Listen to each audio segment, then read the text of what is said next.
पहिली तर माझी विनंती असणार आहे अध्यक्ष महोदय की पुढच्या वेळी इथे किमान एक पेपर लागेल एवढी तरी जागा करण्याकरता हे पुढे केलं पाहिजे। अशा प्रकारे आहे की सरळ एक पेपर देखील या ठिकाणी ठेवता येत नाही। अध्यक्ष महोदय,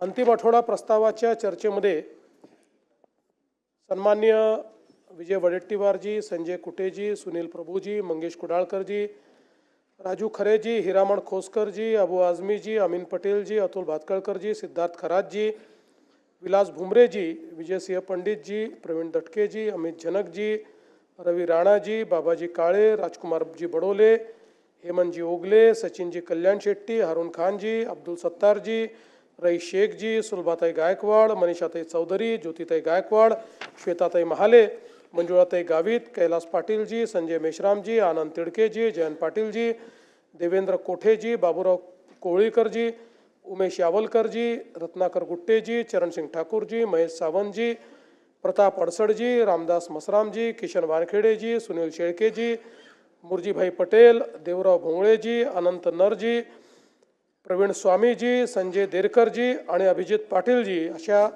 एकूण 47 सदस्यांनी या चर्चेमध्ये भाग घेतला। तसं मी 293तल्या मॅक्झिमम गोष्टीची उत्तरं याच्यात येतातच आहे।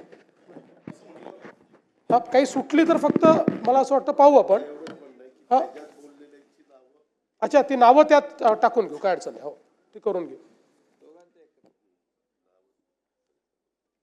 अध्यक्ष महोदय, नवीन सरकार आल्यानंतर जवळपास आता 1 वर्षाचा कालावधी हा पूर्ण झालेला आहे आणि या 1 वर्षाच्या कालावधीमध्ये सरकारने जी काही आव्हानं आली त्या आव्हानांचा अतिशय समर्थपणे सामना केला आहे। आम्ही महायुतीतले 3ही नेते या शासनामध्ये एकत्रितपणे निर्णय करतो आणि झालेले निर्णय याची अंमलबजावणी करण्याचा प्रयत्न हा सातत्याने आपण करत असतो। नुकतीच नगरपालिकेची निवडणूक झाली, आता महापालिका, जिल्हा परिषदा अशा निवडणुका पुढच्या काळामध्ये होतील। अनेक वर्ष निवडणुका न झाल्यामुळे खरं म्हणजे स्थानिक स्तरावर काम करणारे जे कार्यकर्ते आहेत यांच्याही मनामध्ये एक दुःख होतं, पण आता या निवडणुका सुरू झाल्यामुळे आपली लोकशाही ही खालपर्यंत पोहोचवण्याकरता आणि लोकशाहीतलं जे शेवटचं जी संस्था आहे स्थानिक स्वराज्य संस्था त्याच्या निवडणुकीच्या माध्यमातून मला विश्वास आहे की पुढच्या काळामध्ये महाराष्ट्र अतिशय गतीने काम करणार आहे। खरं म्हणजे मध्यंतरी महाराष्ट्राला खूप गोष्टी भोगाव्या लागल्या, कोविडचा काळ आला, अनेक अडचणी आल्या, अनेक स्थगिती आल्या, पण या सगळ्या गोष्टी विसरून जायच्या। कारण आता आपण ठरवलं आहे महाराष्ट्र आता थांबणार नाही आहे, महाराष्ट्र आपल्याला पुढेच न्यायचा आहे। आणि म्हणून आपण बघा आमचा प्रयत्न सकारात्मकतेनं पुढे जाण्याचा आहे। अगदी आता नगरपालिकेच्या निवडणुका देखील आपण बघितल्या, त्यातही आम्ही विकासाचाच अजेंडा मांडला। आम्ही कुठेही कोणावर टीका केली नाही, कुठलाही राजकीय विवाद त्या ठिकाणी केला नाही, कारण आता 2035चा अमृत महोत्सवी महाराष्ट्र हा घडवण्याच्या दिशेनं आपल्याला वाटचाल करायची आहे। आणि म्हणूनच याचं औचित्य साधून सभागृहातल्या दोन्ही बाजूच्या नेत्यांना माझी विनंती आहे की पुढचा काळ आपल्याकरता अत्यंत महत्त्वाचा आहे। अमृत महोत्सवाकडे जाताना रचनात्मक अशा प्रकारच्या कार्यातून आपण महाराष्ट्राला खूप वेगाने पुढे नेऊ शकतो। आपण विरोधी पक्ष आहे, सत्तारूढ पक्ष आहे, हे जरी असलं तरी आपण सगळेच महाराष्ट्राच्या हिताचा विचार करणारे लोक आहोत आणि म्हणून एकत्रितपणे महाराष्ट्राला पुढे नेण्याकरता काय करता येईल याचा विचार आपण केला पाहिजे। आणि म्हणून मला सांगायचं आहे, अब आगे बढ़ चुका हूं मैं, अब आगे बढ़ चुका हूं मैं, पीना था जितना जहर पी चुका हूं मैं, अब पग नहीं रुकने वाले चल चुका हूं मैं, जितना पढ़ना था तुमको पढ़ चुका हूं मैं, अब और आगे बढ़ चुका हूं मैं। आणि म्हणून माझी विनंती आहे,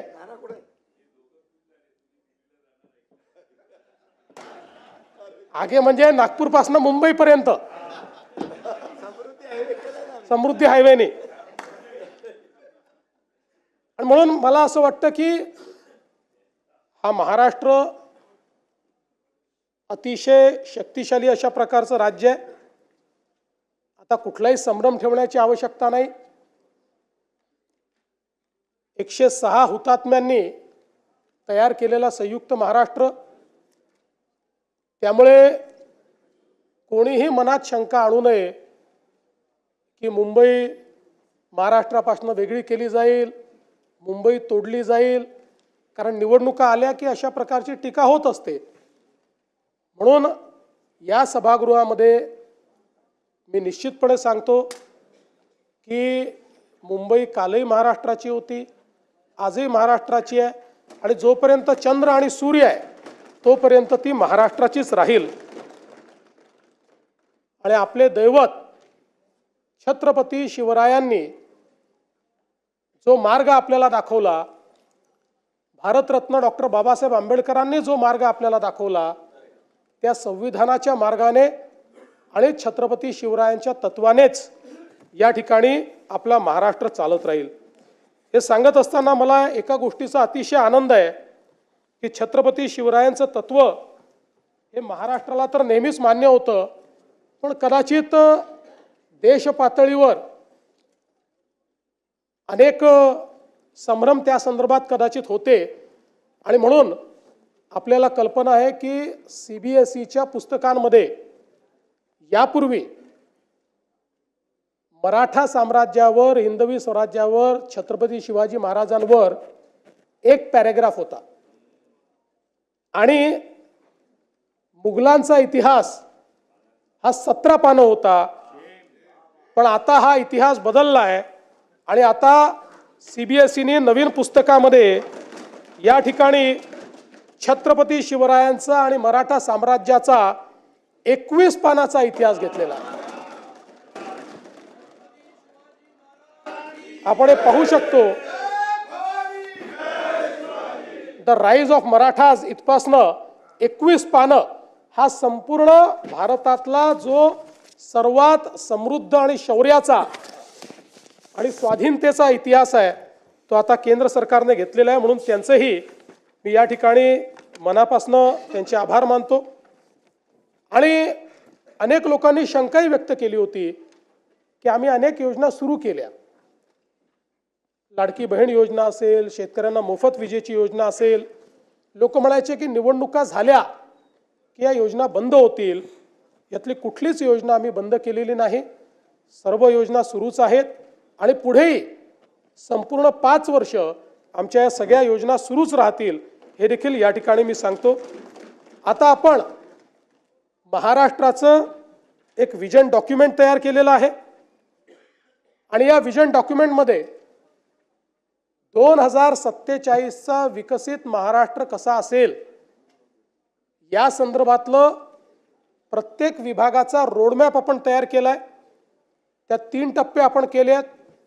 2030चा पहिला टप्पा, 2035चा दुसरा टप्पा आणि 2047चा तिसरा टप्पा। आणि मला विश्वास आहे की 2029-30च्या दरम्यान देशातली पहिली $1 ट्रिलियन इकॉनॉमी ही महाराष्ट्र असेल। त्या दृष्टीनं या ठिकाणी आपलं कार्य चाललंय। बसा, खाली बसा।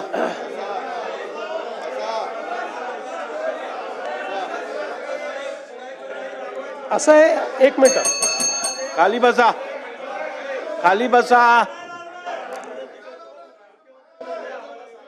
हो, असं नाही चालत, सभागृहात असं काम नाही होत। अरे थांबा ना, मी आहे ना, थांबा जरा। अहो खाली बसा, असं काय करताय तुम्ही?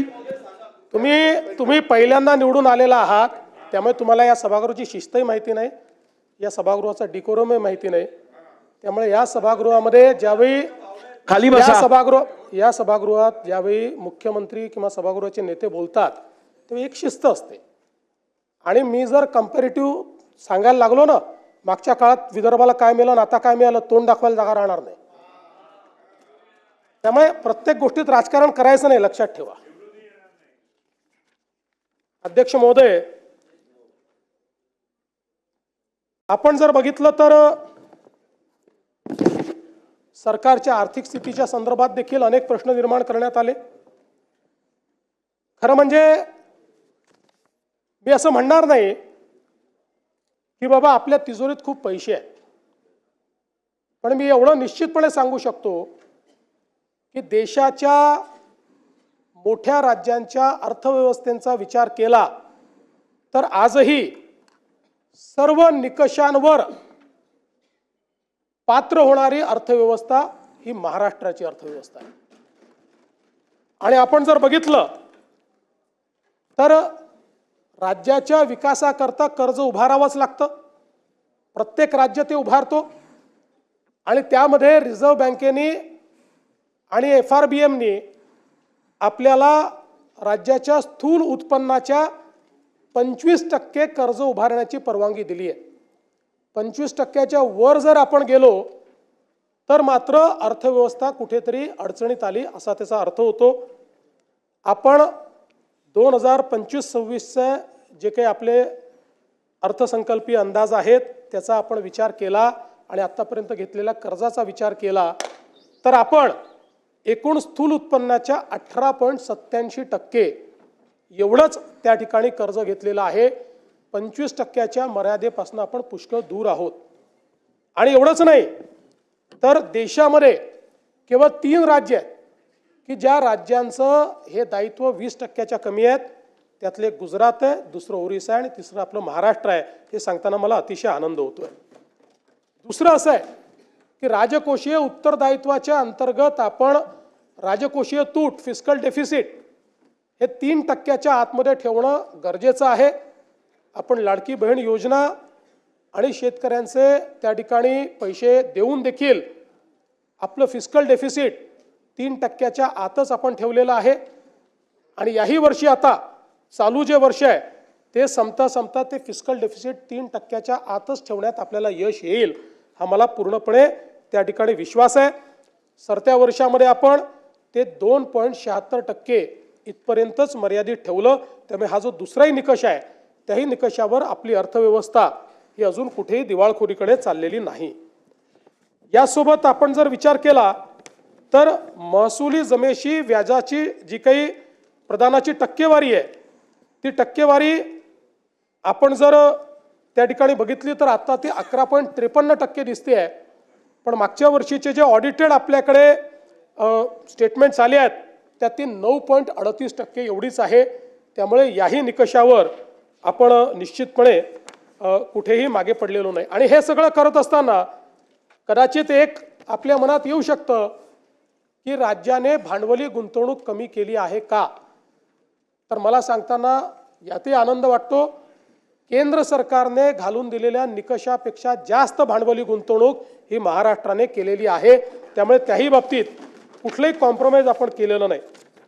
एवढंच नाही तर राजकोषीय उत्तरदायित्व विधेयकाच्या जे काही कलम 9 आहे, नियम 9, त्याचे जे काही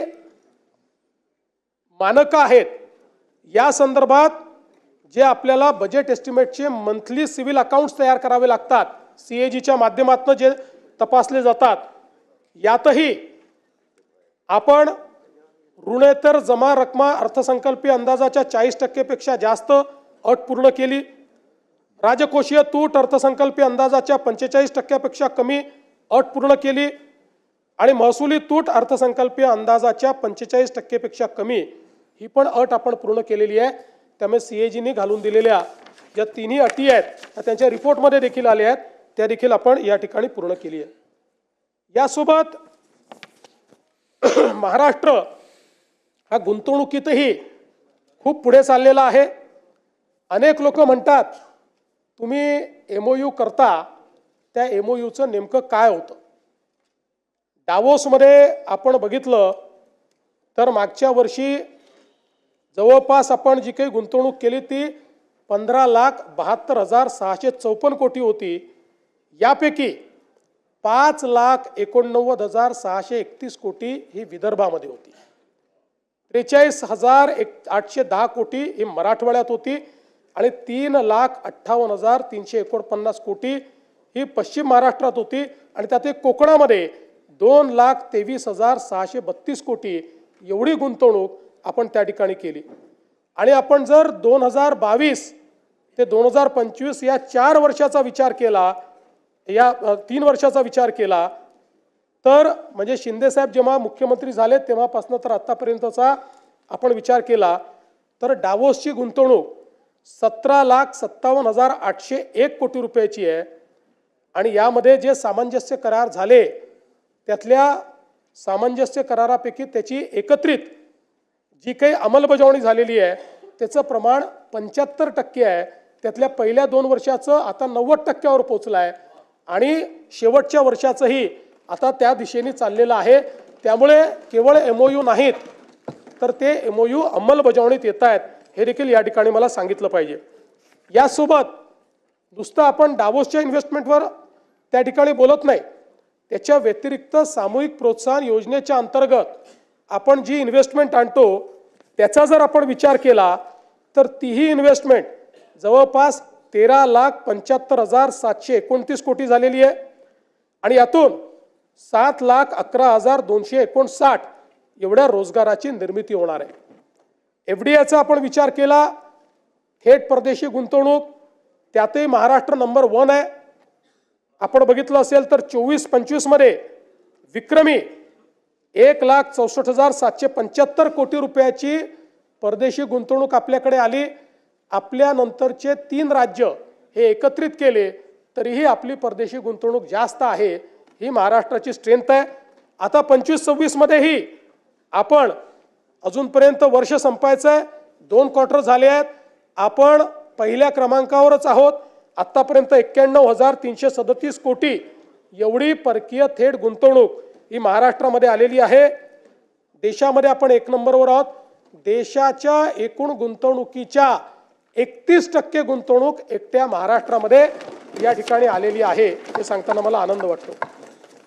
आणि आपण जर विदर्भाचा विचार केला तर विदर्भामध्ये आलेली जी गुंतवणूक आहे याच्यामध्ये विदर्भातल्या वेगवेगळ्या भागातली गुंतवणूक मी आपल्याला सांगू इच्छितो. आणि आता तर गडचिरोली एक नवीन मॅग्नेट तयार झालेला आहे. सर्वाधिक गुंतवणूक आता गडचिरोलीमध्ये येते. अवकाश आणि संरक्षण साहित्य निर्मिती यामध्ये विदर्भामध्ये 20,000 कोटी रुपयाची गुंतवणूक आली आहे. 10 ते 15,000 त्यातनं रोजगार आहे. Tembo defence, Reliance infrastructure, Max aerospace, economic explosives, electronics उत्पादन आणि निर्मिती, सेमीकंडक्टर, सोलर पॅनल आणि मॉड्यूल याच्यामध्ये 1,55,000 कोटी रुपयाची गुंतवणूक आलेली आहे. 65,000 प्रत्यक्ष अप्रत्यक्ष रोजगार आहे. कंपन्यांची नावं आहे Avaada, Vardhan lithium, Waaree energy, power line ऊर्जा, Reliance, BSNL solar, artificial electronics, नोवोसिस आणि ज्युपिटर. आणि मला हे सांगितलं पाहिजे की आता यातल्या काहींचं प्रोडक्शनही सुरू झालेलं आहे आणि या सगळ्या कंपन्यांचं प्रोडक्शन सुरू झाल्यानंतर सोलर मॉड्यूल हा जो काही एक संवर्ग आहे यामध्ये विदर्भ देशात नंबर 1 होणार आहे सोलर मॉड्यूलमध्ये. त्यानंतर इलेक्ट्रिक वाहन निर्मिती याच्यामध्ये गुंतवणूक आली आहे 15,000 कोटी. रोजगार जवळपास 10,000 आहे. टेक्स्टाईलचं जे क्षेत्र आहे या क्षेत्रामध्ये 1,740 कोटी. ह्युसेंग इंडिया प्रायव्हेट लिमिटेड स्टील प्रकल्प जे आहे त्याच्यामध्ये जवळपास 2,10,000 कोटी रुपये, ज्यातनं प्रत्यक्ष अप्रत्यक्ष 1 लाखापेक्षा जास्त रोजगार तयार होईल. आणि याच्यामधली नावं देखील महत्त्वाची आहेत. JSW, ग्रेटा एनर्जी, वॉर्व iron, Rashmi, PS steel, Suflam metal, Suflam industry, Kirtisagar metallurgy, Sumedh steel, Lloyd metals, icon Hariom, GR Krishna ferro, Surjagad Ispat, fine craft, गॅलंट इस्पात, राजुरी स्टील या कंपन्या आहेत. त्यानंतर कोल गॅसिफिकेशनमध्ये देशातली सगळ्यात मोठी इन्व्हेस्टमेंट ही विदर्भात आलेली आहे. जवळपास 70,000 कोटी रुपयाची इन्व्हेस्टमेंट आहे ज्याच्यामध्ये कोल गॅसिफिकेशन आणि डेरायव्हेटिव्ह देखील तयार होणार आहेत आणि 30,000 लोकांना या ठिकाणी त्यातनं रोजगार मिळणार आहे.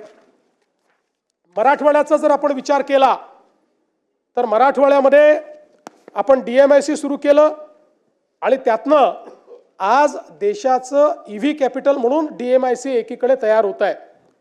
त्यामध्ये इलेक्ट्रॉनिक उत्पादन निर्मिती, सेमीकंडक्टर, सोलर पॅनल आणि मॉड्यूल यामध्ये गुंतवणूक आलेली आहे 50,000 कोटी रुपयाची. जवळपास रोजगार 30,000चा त्याच्यामध्ये आहे. याच्यामध्ये LNK एनर्जी, गोदावरी, जुन्ना सोलर सिस्टीम, NPSPL, अथा ग्रुप, त्यासोबत JSW, नायडेक ग्लोबल यांनी इन्व्हेस्टमेंट केली आहे. आणि विशेषतः इलेक्ट्रिक वाहन निर्मिती यामध्ये आपल्याकडे संभाजीनगरला आणि मराठवाड्यामध्ये जी गुंतवणूक आली आहे ती 50,000 कोटी रुपयाची आलेली आहे. रोजगार जवळपास 40,000 त्यातनं तयार होणार आहे. आणि सगळ्यात महत्त्वाचं याच्यामध्ये टोयोटा असेल, स्कोडा असेल, एथर असेल आणि गोगोरो असेल, या अतिशय जगातल्या सगळ्यात मोठे जे ब्रँड्स आहेत ते आपल्या मराठवाड्यामध्ये आता या ठिकाणी आलेले आहेत.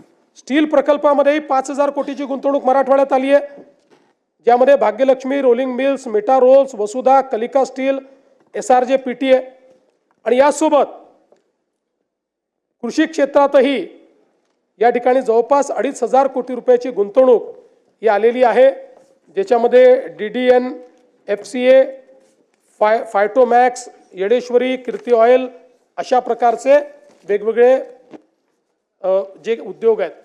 मी जाणीवपूर्वक आत्ता विदर्भ आणि मराठवाड्यातली गुंतवणूक सांगितली आहे. इतर क्षेत्रातही महाराष्ट्रामध्ये अत्यंत चांगली गुंतवणूक येते. नाशिक असेल, कोकण असेल, सगळ्या भागामध्ये. पुणे तर पहिलेपासून आपलं इंडस्ट्रीचं मॅग्नेट आहे, पण आता पुण्याच्या पलीकडे साताऱ्याला, कोल्हापूरला देखील मोठ्या प्रमाणात मागणी येते आहे. हे देखील सांगताना मला अतिशय आनंद होतोय. मिहानमध्ये रोजगार आला नाही असं देखील काही लोकांनी त्या ठिकाणी सांगितलं. मला हे सांगितलं पाहिजे की मिहानमध्ये 31 कंपन्या कार्यरत आहेत, 22 नवीन कंपन्या सुरू होत आहेत. आणि मिहान हे देशातलं एक असं सेंटर आता झालेलं आहे की IT क्षेत्रातले जे बिग 6 आहेत ते सगळेच्या सगळे एका वेळी आपल्याला कुठल्याही मोठ्या शहरात त्यातले 2 दिसतील, 3 दिसतील, 4 दिसतील, 6च्या 6 आज त्या ठिकाणी मिहानमध्ये आहेत. आणि मिहानमध्ये आपल्याला या ठिकाणी अप्रत्यक्ष आणि प्रत्यक्ष जो रोजगार आहे हा आता 1,27,225 लोकांना प्राप्त झालेला आहे. त्यामुळे आणि आता विमानतळाचा विस्तार सुरू झालेला आहे. विमानतळाचा विस्तार पूर्ण झाल्यानंतर या ठिकाणी मोठ्या प्रमाणात जो काही बदल आहे तो होईल.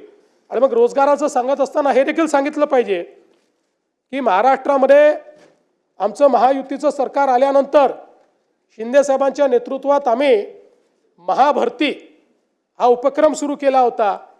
आणि आता या 3 वर्षामध्ये महाराष्ट्रामध्ये 1,20,000 सरकारी नोकऱ्या आपण दिलेल्या आहेत.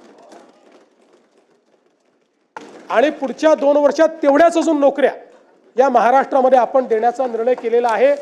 एक प्रकारे महाराष्ट्राच्या इतिहासातली आतापर्यंतची सगळ्यात मोठी भरती ही या राज्यामध्ये करण्याचं काम आपण केलं आहे. शेतकऱ्यांच्या संदर्भात देखील या ठिकाणी विषय आला की तुम्ही अनाऊन्स केले, पैसे मिळाले नाहीत, पैसे दिले नाहीत.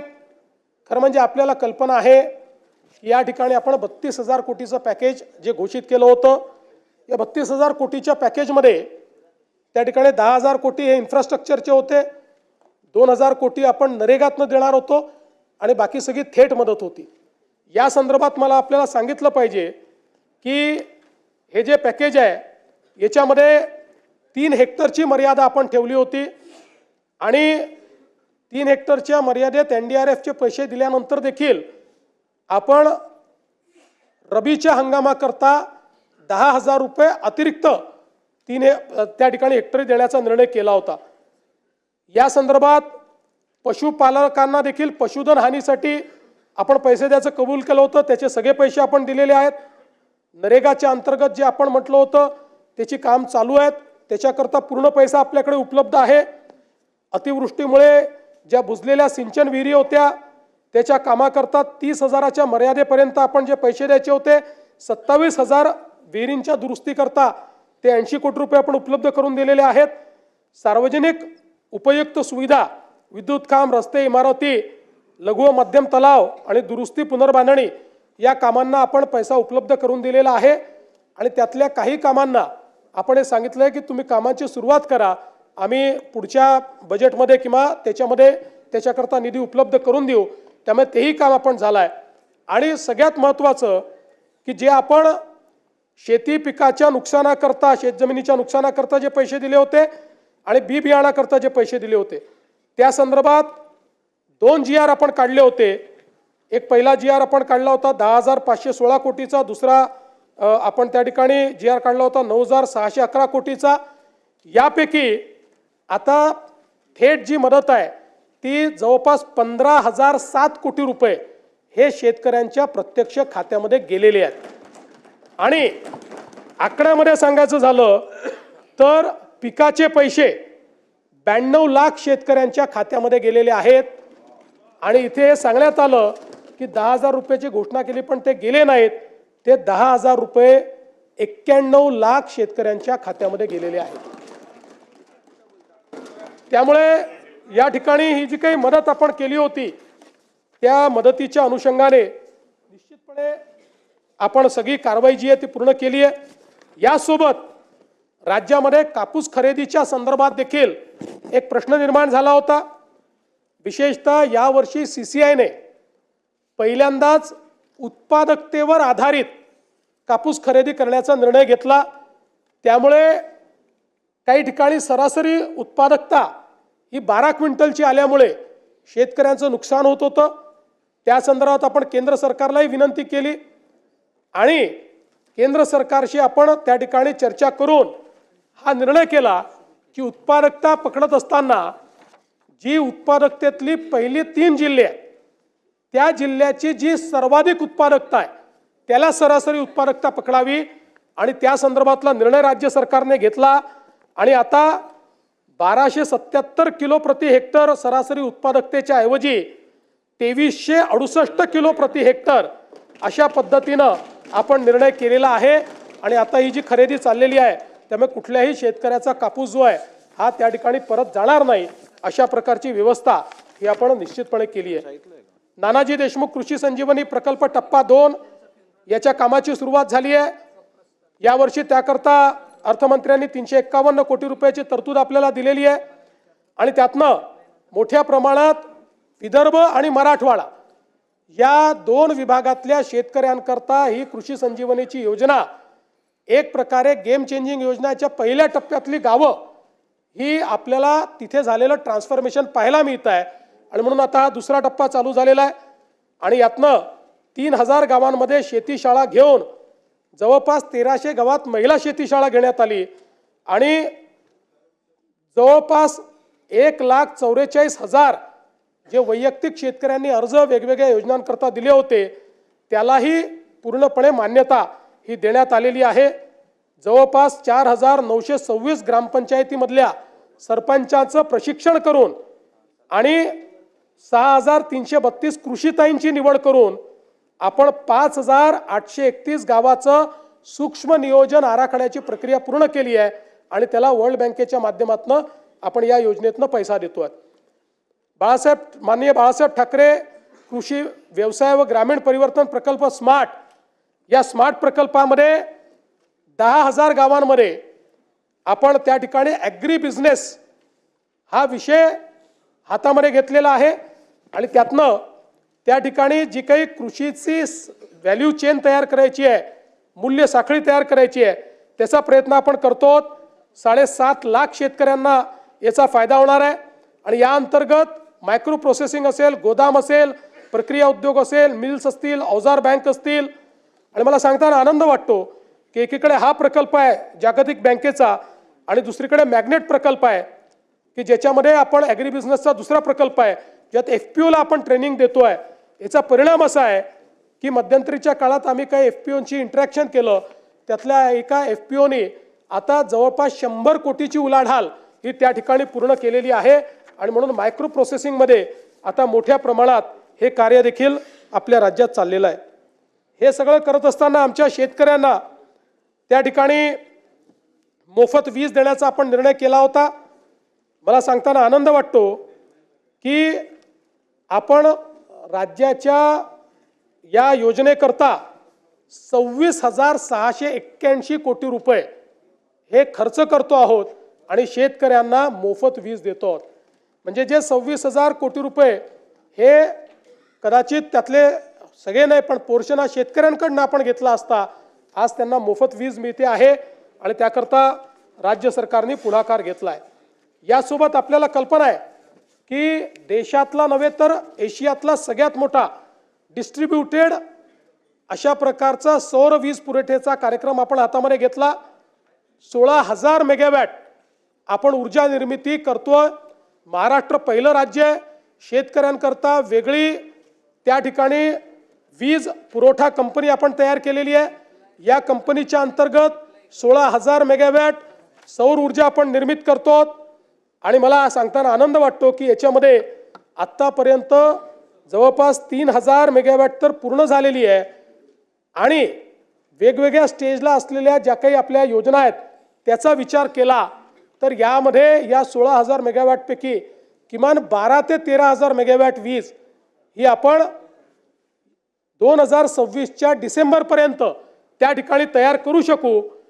खरं तर पूर्ण 16,000 झाली असती पण मॉड्यूल्सच्या शॉर्टेजमुळे काही आपल्याला कालावधी त्या ठिकाणी लागतोय आणि जवळपास हे सगळे प्रकल्प जे आहेत यामुळे मोठ्या प्रमाणात फायदा होणार आहे. खरं तर यासोबत आपण जर बघितलं तर यातनं फायदा काय आहे, यातनं शेतकऱ्याला दिवसा वीज मिळणार आहे. वीज खरेदीमध्ये जो काही आपल्या वीज कंपनीला तर 8 रुपयांनी वीज खरेदी करावी लागायची आणि 8 रुपयांनी वीज खरेदी केल्यानंतर आपण ₹1.25 ₹1.5 घ्यायचो, आता तोही घेत नाही आपण. आता त्या खरेदीमध्ये आपल्या वीज वितरण कंपनीलाही 10,000 कोटी रुपयाची बचत होणार आहे. AT&C लॉसेस कमी होणार आहेत.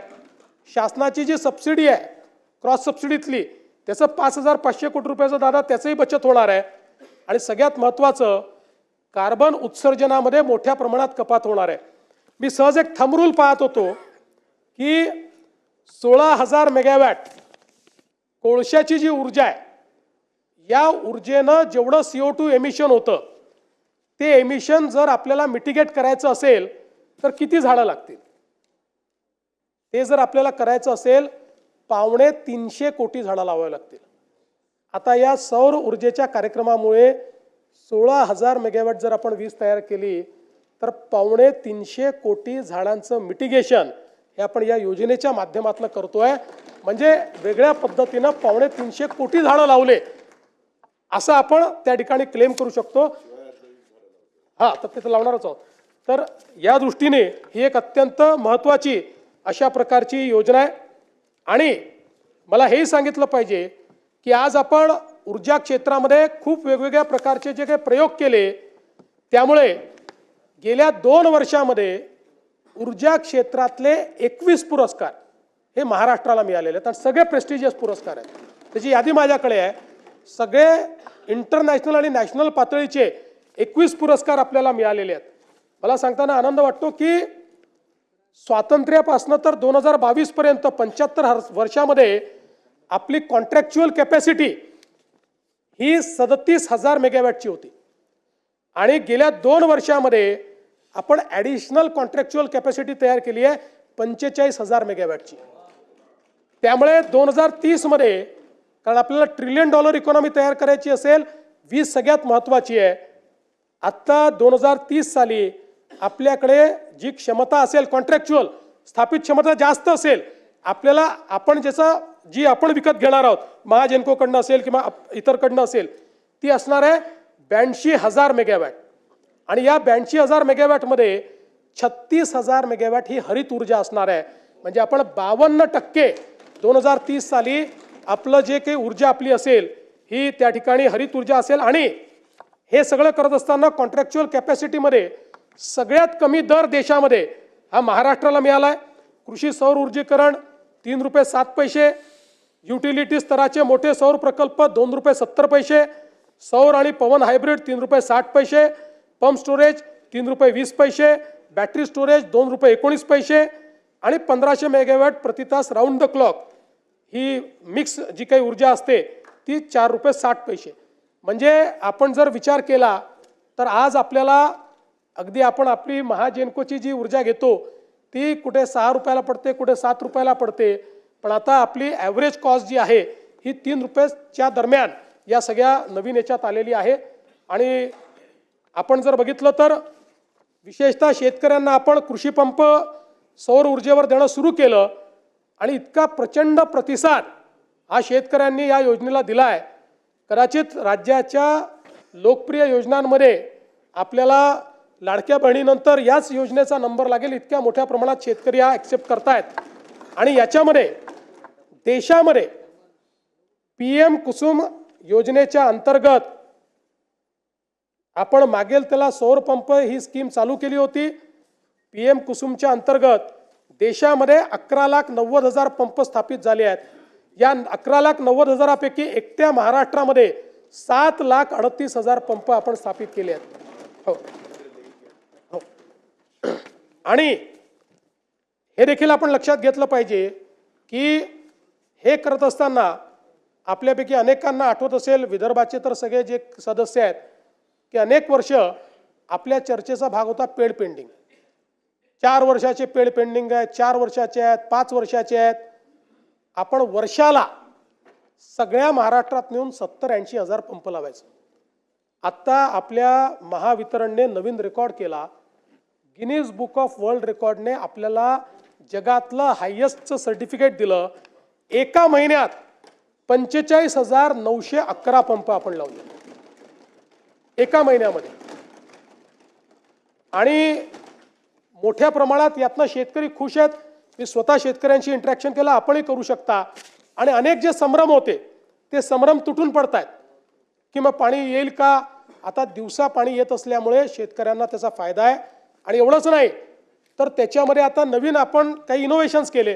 काही कोल्हापूर जिल्ह्यातनं आमच्याकडे मागणी यायची, आमच्या सुधीर भाऊंची सारखी मागणी असायची की आमच्याकडे नदीतनं डायरेक्ट पाणी घ्यावं लागतं. आता सुधीर भाऊंच्याच ठिकाणी आम्ही एक नवीन प्रयोग केला आणि याच्यामध्ये फक्त एक बूस्टर पंप लावला.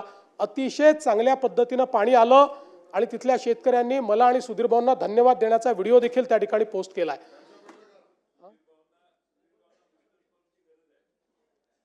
सुधीर भाऊ स्वतःच एक बूस्टर पंप आहे. अध्यक्ष महोदय, खरं म्हणजे अनेक गोष्टी या ठिकाणी सांगता येतील, पण एक महत्त्वाची गोष्ट मात्र मला या निमित्ताने सांगितली पाहिजे की महाराष्ट्र एक अजून नवीन रेकॉर्ड हा या ठिकाणी करतो आहे. आणि तो म्हणजे पंप स्टोरेजच्या संदर्भात. आपल्याला माहिती आहे पंप स्टोरेज एक अशी योजना आहे की ज्याच्यामध्ये मोठ्या प्रमाणात आपण काम करून राहिलो आहोत. पंप स्टोरेजमुळे रिन्युएबल एनर्जी आपल्याला मिळते. आणि पंप स्टोरेजचा दुसरा फायदा असा आहे की त्या माध्यमातनं आपण कधी ऑन आणि ऑफ करू शकतो. आपला जो कोळशाचा प्रोजेक्ट आहे हा आपल्याला त्या ठिकाणी ऑन ऑफ करता येत नाही, पण हा मात्र आपण लगेच ऑन आणि ऑफ करू शकतो.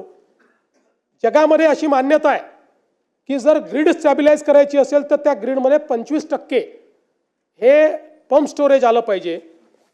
आपल्या असं लक्षात आलं की महाराष्ट्र हा वेस्टर्न घाटमुळे एक असं राज्य आहे की ज्या ठिकाणी पंप स्टोरेजची खूप मोठी क्षमता आहे. आणि त्यासोबत देशातले सर्वात जास्त मोठे प्रकल्प डॅम्स हे महाराष्ट्रात आहे. ते लिव्हरेज करून आपण एक नवीन पंप स्टोरेजची पॉलिसी आणली. मला सांगताना आनंद वाटतो की आपण महाराष्ट्राचीच ग्रीड नाही, देशाची ग्रीड स्टॅबिलाइज करण्याकरता यातनं आता आपण उत्पादन करणार आहे. आत्तापर्यंत महाराष्ट्रामध्ये 76,000 मेगावॅटचे पंप स्टोरेजचे आपण त्या ठिकाणी करार केलेले आहेत. आणि हे सगळे करार वेगवेगळ्या स्टेजला आहेत. आपल्याला यातलं 5 ते 7 हजार मेगावॅटच वीज लागणार आहे, ती आपण विकत घेण्याचा करार केला आहे. ते ॲडव्हान्स स्टेजमध्ये गेलेलं आहे. उर्वरित नॅशनल ग्रीडला आपण ते पॉवर देऊ. आणि मी आपल्याला दाव्याने सांगतो की पुढच्या 6 महिन्यामध्ये 1,00,000 मेगावॅट पंप स्टोरेजचे आपले सगळे करार होतील. आणि देशामध्ये जसं गुजरात आणि राजस्थानने त्यांच्याकडे रेगिस्तान असल्यामुळे त्या ठिकाणी 50,000 मेगावॅट 40,000 मेगावॅटचे सोलर केले, तसं 1,00,000 मेगावॅटचं आपण 24/7 चालू शकेल अशा पद्धतीचे हे या ठिकाणी करणार आहोत. आणि हे करत असताना आपण विजेचे दर देखील आता कमी केले आहेत. त्याची आता माहिती देऊन मी आपला अधिक वेळ घेत नाही, पण या संदर्भातही पुढचे 5 वर्ष, गेले 15-20 वर्ष जवळपास आपले विजेचे दर हे दरवर्षी 9% वाढायचे, दरवर्षी 9%. आता पुढचे 5 वर्ष दरवर्षी 2% कमी होणार आहेत.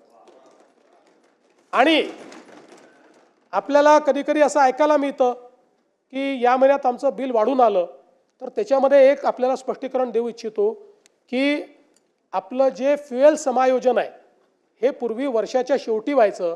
आता MERCने निर्णय दिला आहे की ते त्या महिन्यातच करायचं.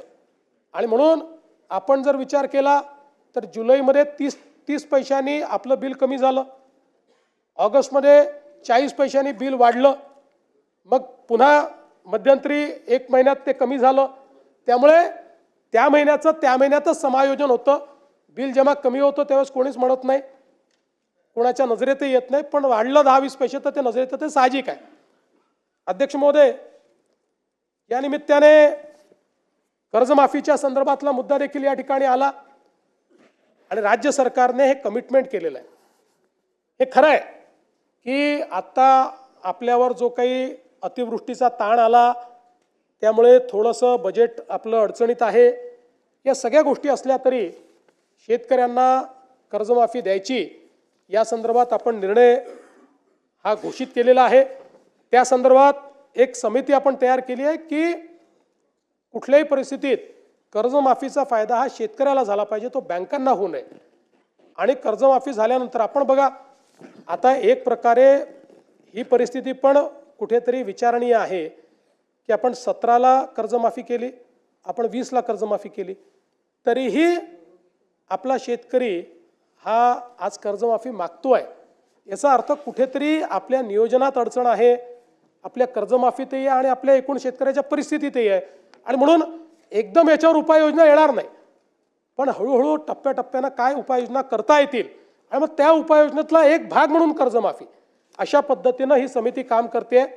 आणि आपण ज्याप्रमाणे घोषित केलं आहे की 1 जुलैपर्यंत आपण ही जी काही कर्जमाफीची आपली योजना काय असेल या योजनेच्या संदर्भातले सगळी घोषणा आपण त्या ठिकाणी करू, हे देखील या निमित्ताने या सभागृहाला मी सांगू इच्छितो. राज्यातल्या सिंचनाच्या संदर्भात देखील मला सांगितलं पाहिजे. विशेषतः सिंचनाच्या अनुशेषाच्या संदर्भात आपण वर्षानुवर्ष चर्चा करतोय. साधारणपणे ज्यावेळेस इंडिकेटर बॅकलॉग समितीने विदर्भ आणि मराठवाड्याचा सिंचनाचा अनुशेष काढला होता त्यावेळी तो 13,83,000 हेक्टरचा होता. 13,83,000 हेक्टरचा. आता या 13,83,000 हेक्टरपैकी 13,34,000 हेक्टरचा अनुशेष संपवलेला आहे. आता फक्त 50,000 एकराचा, 49,000 एकराचा राहिलेला आहे, 49,000. आणि तो कुठे राहिला आहे? साधारण आपण जर विचार केला तर तो 3च जिल्ह्यांमध्ये राहिलेला आहे, अकोला, बुलढाणा आणि हिंगोली. कारण हिंगोली हा वेगळा जिल्हा, म्हणजे त्याचं अनुशेष वेगळ्याने आपण 3 वर्षापूर्वी कॅल्क्युलेट करा, 2019 साली कॅल्क्युलेट केला. याच्यामध्ये आपण जर विचार केला तर आता अकोल्याचा विचार केला तर अकोल्यामध्ये 14,530 हेक्टरचा अनुशेष बाकी आहे. त्याच्या अगेन्स्ट आपले जे प्रकल्प आता पूर्ण होत आहेत, जे 2026 मध्ये काही आणि 27 जूनपर्यंत सगळे हे पूर्ण होतील, तर त्यामध्ये 14,530च्या ऐवजी 19,335 एवढी सिंचन क्षमता आपली पूर्ण होईल. त्यामुळे अकोल्याचा संपूर्ण अनुशेष हा त्या ठिकाणी संपवून त्याच्यापेक्षा जास्त आपण सिंचन क्षमता निर्माण करतो.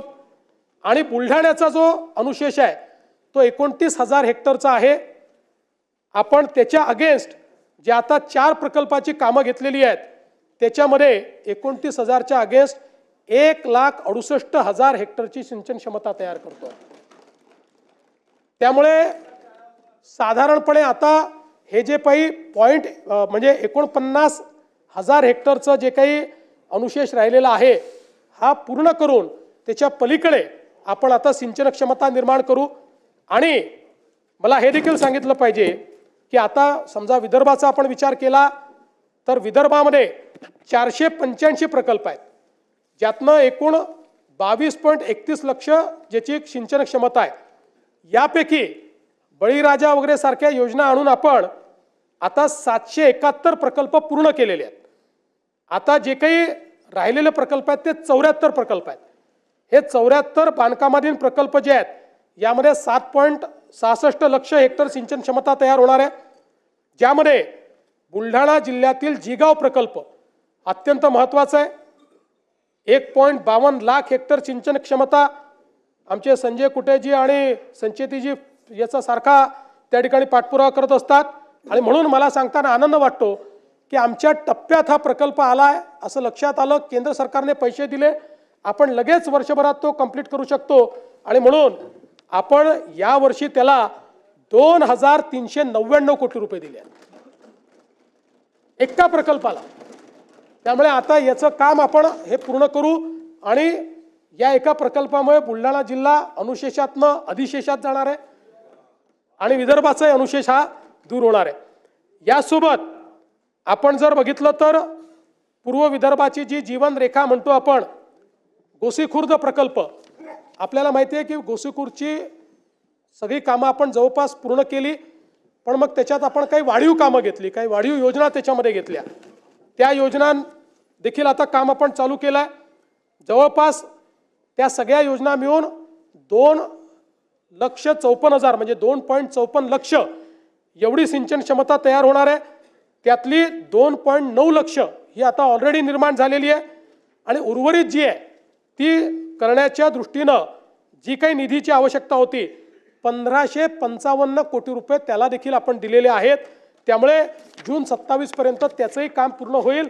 अर्थात आता अजून काही मागण्या त्या गोसीखुर्दवर आमच्याकडे आलेल्या आहेत, पण त्याला आता नवीन प्रकल्प ट्रीट केला जाईल, नाहीतर मग हे मारुतीच्या शेपटीसारखं कधीच संपणार नाही. पण आहे जो डिझाईन प्रकल्प आहे तो मात्र आपण आता कंप्लीट त्या ठिकाणी संपवणार आहोत.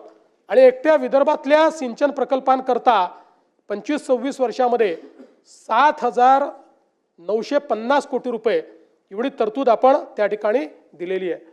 मला हे सांगताना आनंद वाटतो की सन 2023-24 मध्ये सिंचन क्षेत्रात सर्वोत्कृष्ट काम केल्याबद्दल महाराष्ट्राला केंद्र सरकारने पुरस्कार दिलेला आहे.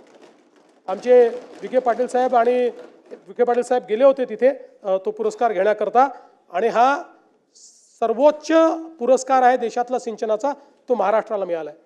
यासोबत विदर्भाचं भाग्य बदलणारा जो आमचा वैनगंगा नळगंगा प्रकल्प आहे, ज्यातनं 4,04,000 हेक्टर जमीन ओलिताखाली म्हणजे जवळपास 10,26,000 एकर जमीन ही ओलिताखाली येणार आहे.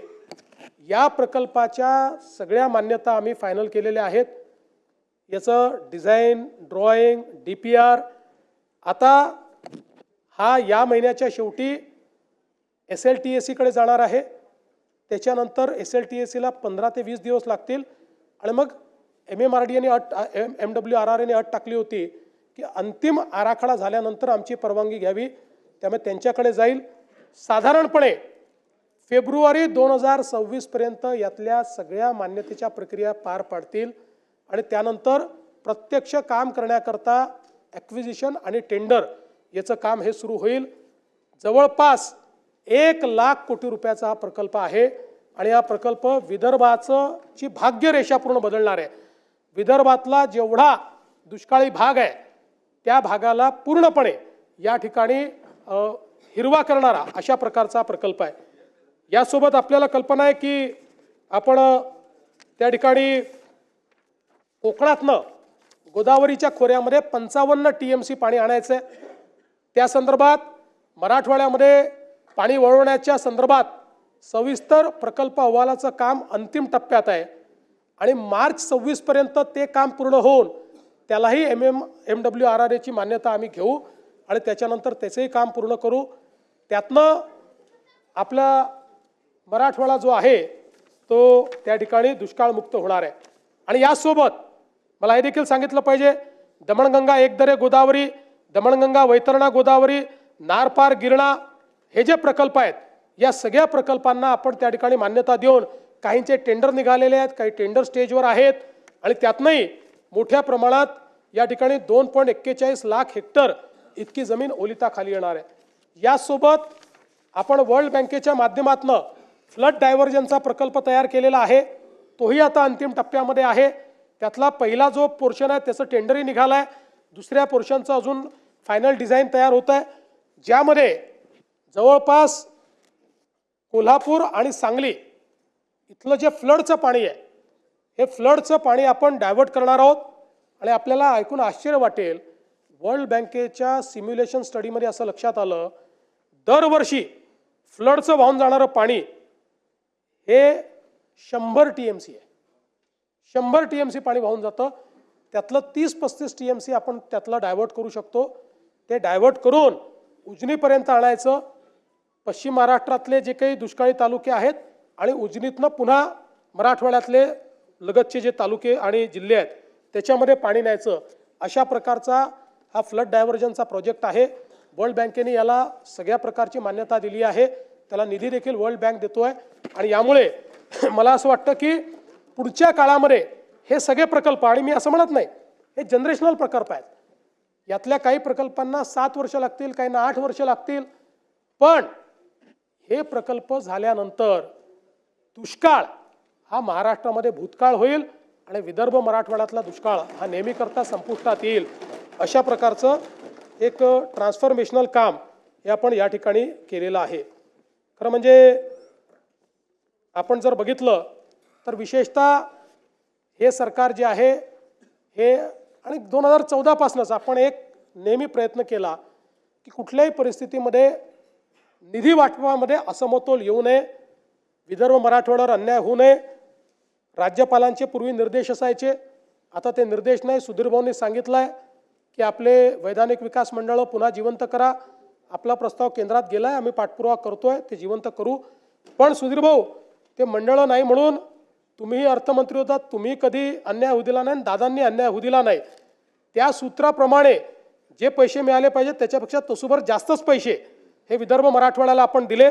आपण जर बघितलं तर विदर्भाला 23% पैसे देणं गरजेचं होतं. त्याऐवजी आपण विदर्भाला 25.85% दिलेले आहेत. मराठवाड्याला 18% देणं गरजेचं होतं, त्याऐवजी आपण 19% पैसे मराठवाड्याला दिलेले आहेत.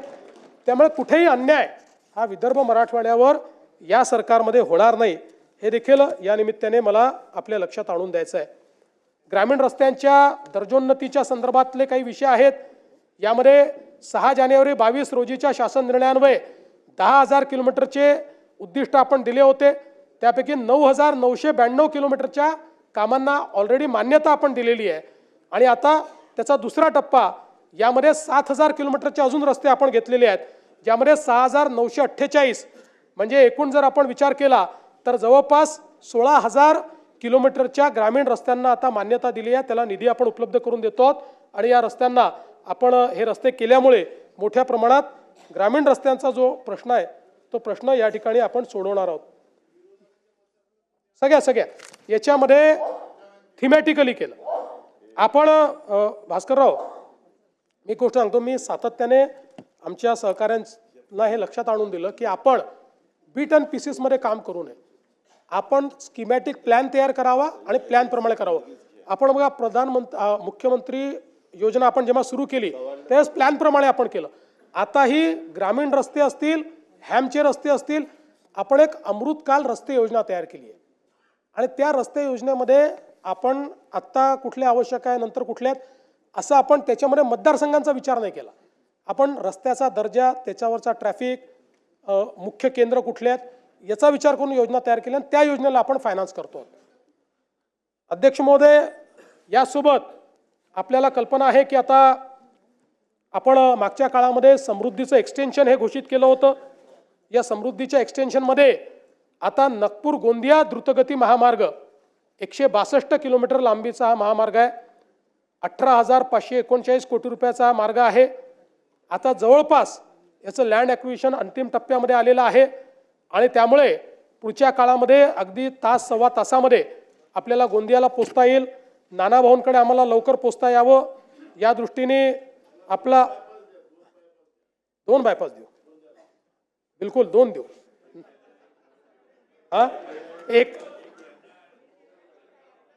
जयंत पाटील साहेब म्हणतात एकाने नानाभाऊ जातील, एकाने प्रफुल्ल पटेल जातील.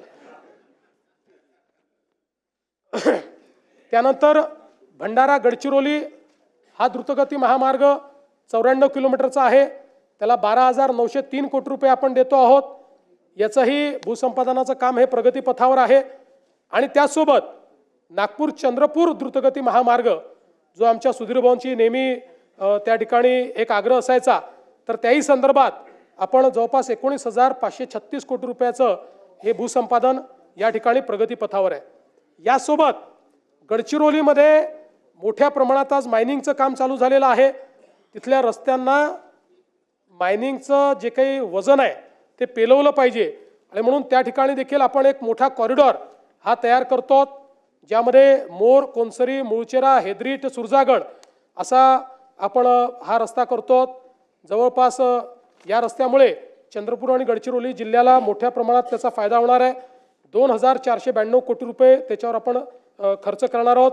या व्यतिरिक्त 500 कोटी रुपये अजून वेगळ्या रस्त्यांना देखील गडचिरोलीमध्ये आपण त्या ठिकाणी दिले आहेत. नवेगाव, मोर, कोनसरी, मुलचेरा, हेडरी, सुरजागड या सगळ्या भागातल्या आवाजाऊन जी आहे त्याला देखील याचा मोठा फायदा होणार आहे.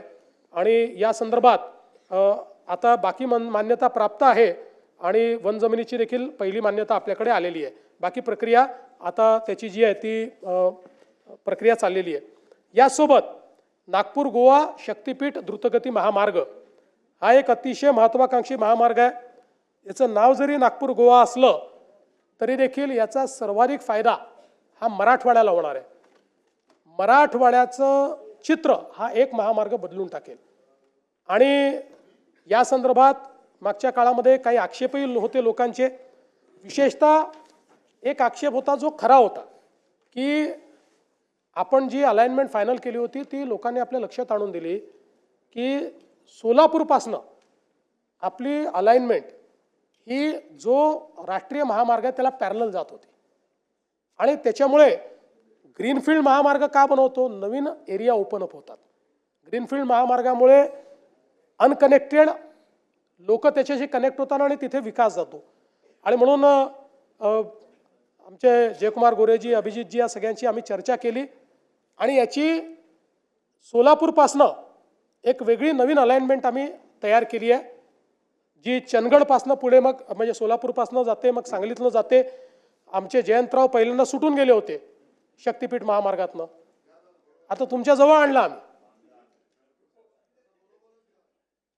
आणि मी तुम्हाला दाव्याने सांगतो की जयंतरावच मला पत्र देतील की हा करा. एवढा फायदा त्यांच्या मतदारसंघाला त्याचा होणार आहे. पंढरपूर जवळून आहे, एकदम पंढरपूर जवळून. त्यामुळे आता आधीचं तर आपलं जवळपास जॉईंट मेजरमेंटही झालेलं आहे, त्याचं ॲक्विजिशन आपण चालू करतोय. ही जी नवीन अलाइनमेंट आहे या नवीन अलाइनमेंटचं आता आपण त्या ठिकाणी आणि पलीकडे तर चंदगड वगैरे त्यांनी मोर्चा काढूनच आमच्याकडनं महामार्ग न्या म्हटलं, त्यामुळे तिथे काही अडचण नाही आहे. आणि आता सांगतो ज्यांच्याकडनं आम्ही अलाइनमेंट काढली आता तेही लोक आमच्याकडे आलेले आहेत आणि ते म्हणतात आता काढू नका, तुम्ही इथनंच अलाइनमेंट ठेवा. पण त्यांना आम्ही सांगितलं की तुमच्या विरोधामुळे आम्ही काढलेली नाही, हा अधिक फिजिबल आम्हाला मार्ग मिळालेला आहे. आणि गतिशक्ती प्लॅटफॉर्मवर तो मार्ग नेल्यामुळे गतिशक्ती प्लॅटफॉर्मचा काय फायदा आहे बघा की जवळपास सगळी वन जमीन आम्हाला त्यातनं वगळता आली, अगदी थोडीशी वन जमीन आली आहे. त्यामुळे त्याचं परमिशन मिळणं अतिशय सोपं झालेलं आहे. आणि खूप मोठ्या प्रमाणात हा मार्ग आपले सगळे शक्तिपीठं तर कनेक्ट करेलच, पण मी तुम्हाला सांगतो की विशेषतः जो दुष्काळी भाग आहे मराठवाड्याचा आणि पश्चिम महाराष्ट्राचा देखील त्याचं चित्र बदलणारा हा महामार्ग ठरेल. याचं काम हे या 2026 मध्येच सुरू झालं पाहिजे अशा पद्धतीनं आम्ही हा प्रयत्न करतो. आपण बघा या एका महामार्गामुळे आपला जो 18 तासाचा प्रवास आहे तो 8 तासावर येणार आहे. इतक्या मोठ्या प्रमाणात ही कनेक्टिव्हिटी. आणि सगळ्यात महत्त्वाचं काय, आपला लूप तयार होतोय. समृद्धी महामार्ग, नांदेड जालना मार्ग, हा महामार्ग याच्यामुळे महाराष्ट्रातल्या कुठल्याही जिल्ह्याला इंडस्ट्रीचं ॲडव्हान्टेज मिळणार आहे. आत्तापर्यंत इंडस्ट्री ही जिथनं पोर्ट कनेक्टिव्हिटी आहे किंवा लॉजिस्टिक कनेक्टिव्हिटी आहे तिथेच जात होती. यातनं पोर्ट कनेक्टिव्हिटी आणि लॉजिस्टिक्स कनेक्टिव्हिटी ही जवळपास महाराष्ट्रातल्या हे 2-3 आपले हे झाल्यानंतर जवळपास 32 जिल्ह्यांना ही कनेक्टिव्हिटी मिळणार आहे. आणि म्हणून एक प्रकारे महाराष्ट्रातला गेम चेंजर अशा पद्धतीनं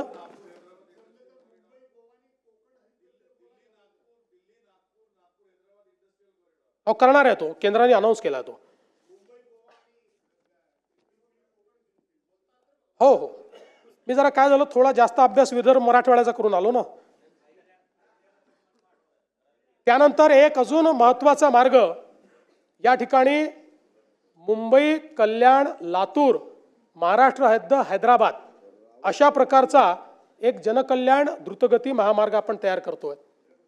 आता हा जो महामार्ग आहे, आज जर आपण विचार केला तर आपल्याकडे मुंबईहून हैदराबादला जाण्याकरता जो एक मार्ग आहे तो समजा समृद्धी महामार्गाने जालना नांदेड निजामाबाद असं गेलो 717 किलोमीटर आहे. मुंबई पुणे सोलापूर हैदराबाद गेलो तर 707 किलोमीटर आहे. पण आता आपण हा जो नवीन महामार्ग करतोय या महामार्गामुळे हे अंतर फक्त 590 किलोमीटर येणार आहे. आणि याचा सगळ्यात मोठा फायदा कोणाला आहे? लातूरपासून मुंबईपर्यंतचं अंतर 4.5 तासाचं होणार आहे. 4.5 तास.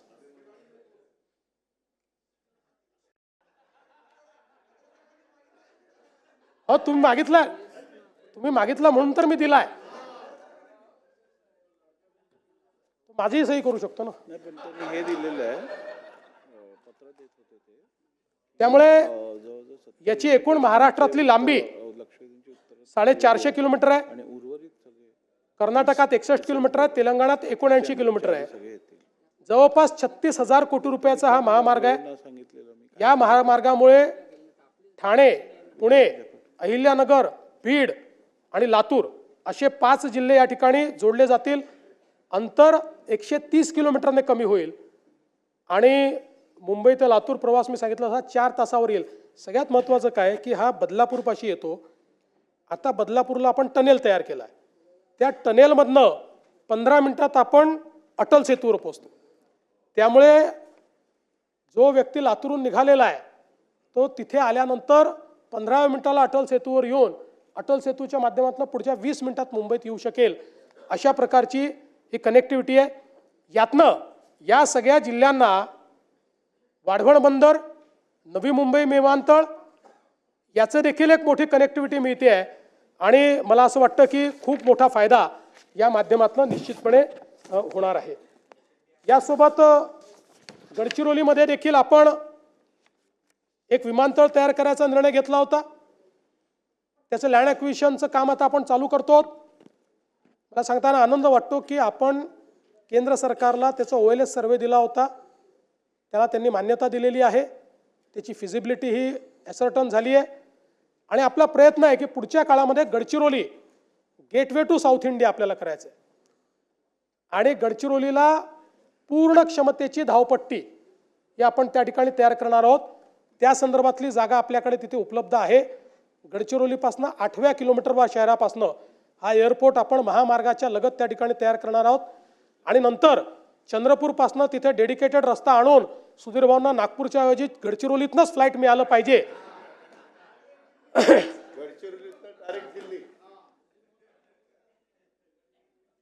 यासोबत मला आनंद आहे की अमरावती विमानतळाचं काम आपण पूर्ण केलं. नाईट लँडिंगची व्यवस्था आपण त्या ठिकाणी केली. आणि आता एशियातली सगळ्यात मोठी हवाई प्रशिक्षण संस्था एअर इंडियाच्या माध्यमातून तिथे सुरू होते. त्याचं काम आता जवळपास बांधकाम पूर्ण झालेलं आहे. पुढच्या 3-4 महिन्यात ते लोक त्याचं काम सुरू करतील. त्या संदर्भात 34 विमानं ते आणतायत तिथे.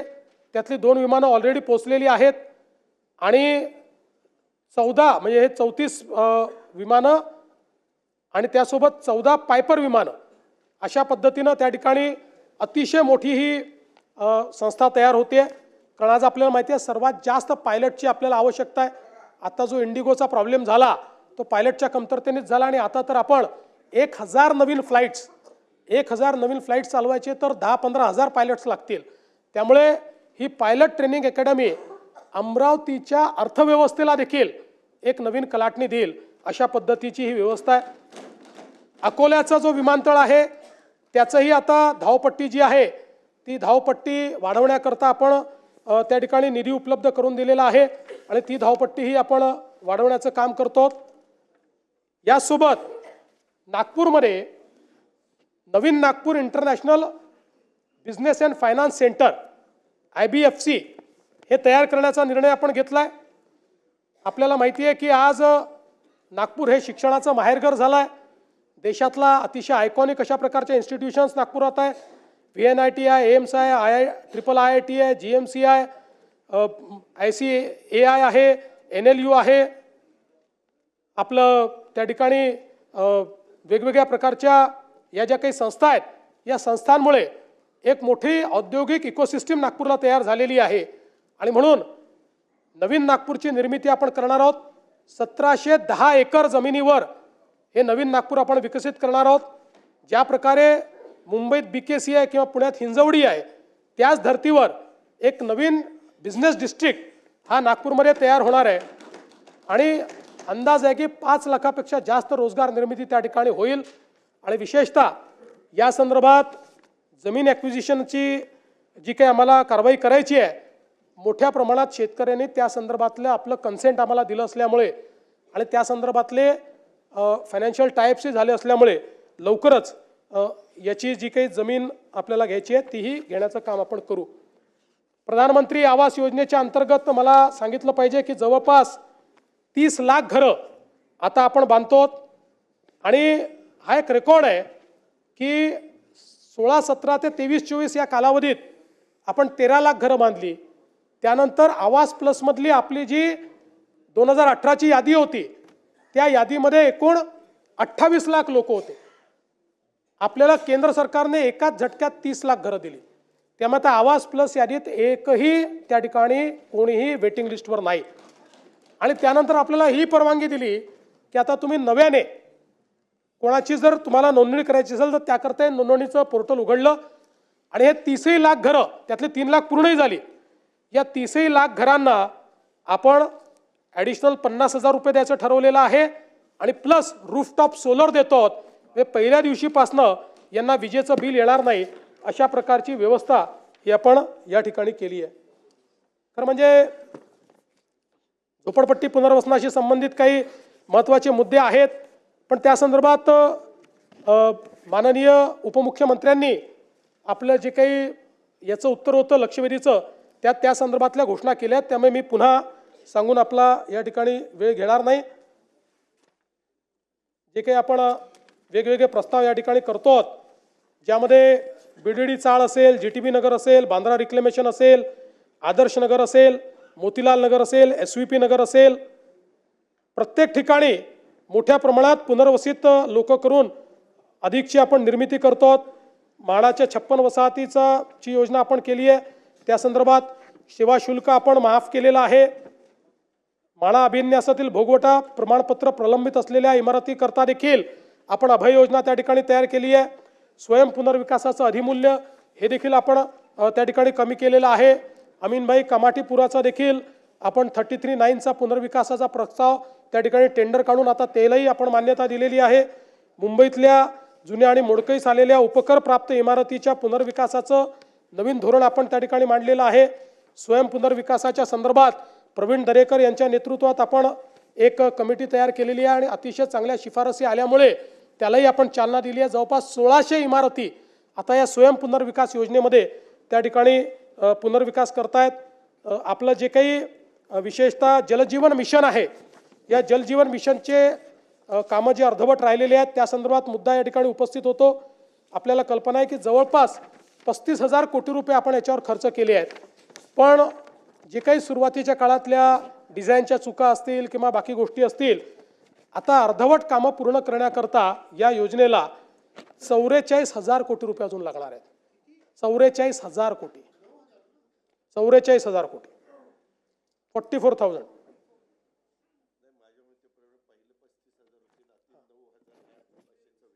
माझं काही आता या नाही 44,000 आहे, ॲडिशनल आहेत. ॲडिशनल 44,000 आहेत. त्यापैकी पहिल्या टप्प्यामध्ये 15,000 कोटी रुपयाचा हुडकोशी आपण टायप केला आहे. ते 15,000 कोटी रुपये आणून आपण एक काम करतोय. शासनाने निर्णय घेतला आहे, कारण आता हे दायित्व आपण स्वीकारलेलं आहे.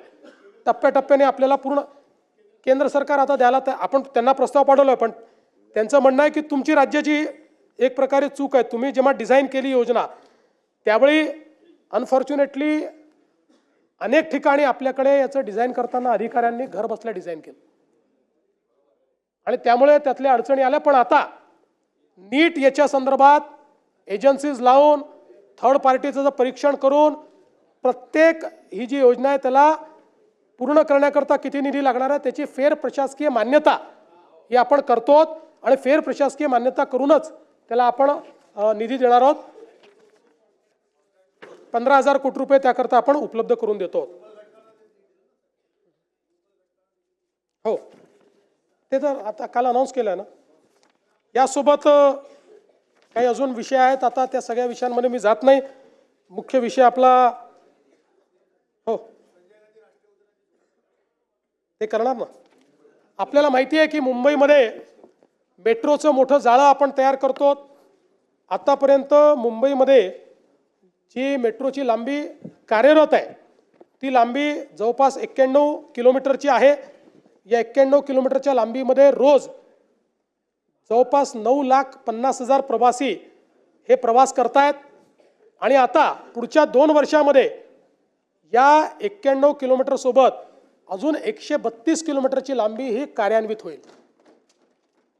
आम्ही निर्णय केला आहे की दरवर्षी 50 ते 60 किलोमीटर काम पूर्ण करायचं आणि त्यामुळे मोठ्या प्रमाणात मुंबईची कनेक्टिव्हिटी ही त्यातनं वाढणार आहे. पुण्यामध्ये 33 किलोमीटरचा मार्ग कार्यान्वित झाला आहे. त्यात 2.23 लाख प्रवासी सुविधेचा लाभ घेतात. आता ॲडिशनल त्या ठिकाणी 45 किलोमीटरचं काम प्रगतीपथावर आहे, ज्यातलं 27 किलोमीटर हे आपण पुढच्या 1.5 वर्षामध्ये पूर्ण करणार आहोत. नागपूरमध्ये 40 किलोमीटरचं काम पूर्ण झालं आहे. रोज जवळपास 1,10,000 प्रवासी त्याचा लाभ घेतात आणि अजून आपण 43 किलोमीटरचं काम आता हातामध्ये घेतलं आहे, जे पुढच्या 2 वर्षामध्ये आपण त्या ठिकाणी पूर्ण करू.